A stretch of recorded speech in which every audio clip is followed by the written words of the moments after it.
はい、こんにちは。音の静かなタイヤと高速道路での快適なホイールバランスを作り出す平ゴム工業所鈴木義雄です。今日は2024年5月13日月曜日です。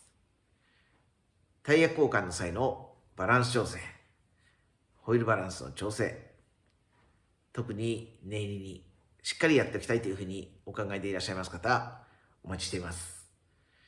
お気軽にお問い合わせいただきたいと思います。店舗の LINE を用意しますので、こちらの LINE の方でお待ちしております。また LINE が大変な方、直接話が聞いてみたいという方は、お電話の方でお待ちしています。ありがとうございます。